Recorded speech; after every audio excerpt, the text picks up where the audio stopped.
एक दिन college student Siya पहली बार किसी क्लाइंट के घर मसाज देने गई, लेकिन वहाँ पहुंचते ही उसे झटका लगा क्योंकि क्लाइंट वो नहीं था जैसा बताया गया था। सामने एक मर्द खड़ा था। सिया तो सिर्फ महिलाओं को मसाज देती थी, इसलिए वो तुरंत जाने लगी, लेकिन वो आदमी जिसे हम वीर कहेंगे उसे जबरदस्ती रोक लेता है और गुस्से में उसे बेड पर धक्का दे देता है। अगली सुबह होश आने पर सिया डर के मारे भागने लगती है, पर तभी वीर का असिस्टेंट राहुल उसे रोक लेता है। वह एक चेक देकर चेतावनी देता है कि अपने सर वीर से ज्यादा नजदीकियां मत रखना। सिया चौंक जाती है। उसे अब समझ आया कि वीर ने उसे किसी गलत प्रोफेशन की औरत समझ लिया था। गुस्से में उसने चेक वहीं फाड़ दिया। सिया ने उस रात को एक हादसा मानकर भूलने की कोशिश की, लेकिन 8 महीने बाद उसे पता चला कि वो ट्विंस प्रेग्नेंट है। अब मुश्किल यह थी कि उसकी सैलरी तो वो अपनी मौसी को भेजती थी ताकि वो उसकी नानी की दवाई खरीद सके। हॉस्पिटल के बिल के लिए पैसे चाहिए थे तो उसने मौसी को फोन किया। फोन उसके ममेरे भाई रोहित ने उठाया और उल्टा उसे शर्मिंदा करने लगा। किसी की औलाद पेट में लेकर घूम रही है, हमारा रिश्ता भी बर्बाद कर दिया, 30 लाख की दहेज की डील खराब कर दी और अब पैसे मांग रही हो। कॉल काट दी गई। मजबूर होकर सिया गाँव चली गई और वहीं बच्चों को जन्म देने की सोच ली। वो अपने ऑफिस में इस्तीफा देने गई ही थी कि वहीं उसे अचानक वीर मिल गया। उसने सिया का बड़ा हुआ पेट देखा और 8 महीने का हिसाब जोड़कर समझ गया कि बच्चे शायद उसके ही हैं। सिया डर गई क्योंकि उसने कुछ महीनों पहले देखा था कि एक औरत वीर पर झूठा इल्जाम लगाकर आई थी कि वो उसके बच्चे की मां बनने वाली है और वीर ने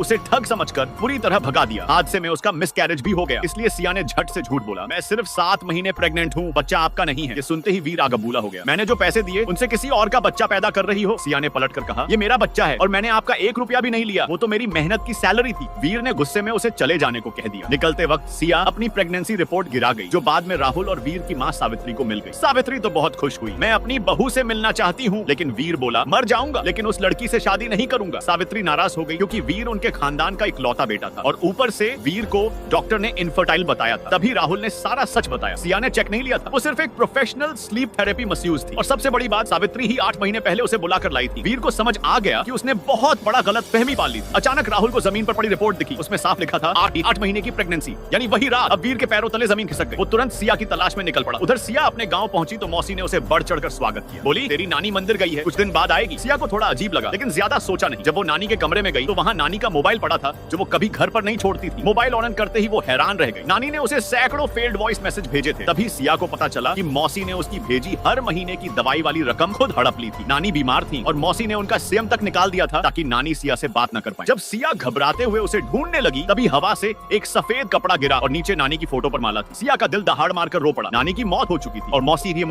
ने यह सब छुपाया था। सिया पुलिस को कॉल करने लगी, तभी मौसी और रोहित ने उसे धक्का देकर गिरा दिया। इससे उसका पानी टूट गया और उसे तुरंत डिलीवरी का दर्द शुरू हो गया। लेकिन जानवर सी बन चुकी मौसी चाहती थी कि सिया वहीं मर जाए ताकि उसके सारे जुर्म छुप जाए। उधर वीर गांव पहुंच चुका था। उसने दरवाजा खटखटाया और सिया को पुकारा। मौसी ने झूठ बोला, आप गलत घर आए हैं। जब वीर मुड़ने लगा, रोहित ने सिया का मुंह दबा लिया, लेकिन सिया ने आखिरी ताकत से रोहित के हाथ को काटा और जोर से चिल्लाई, बचाओ। वीर ने वो आवाज सुन ली।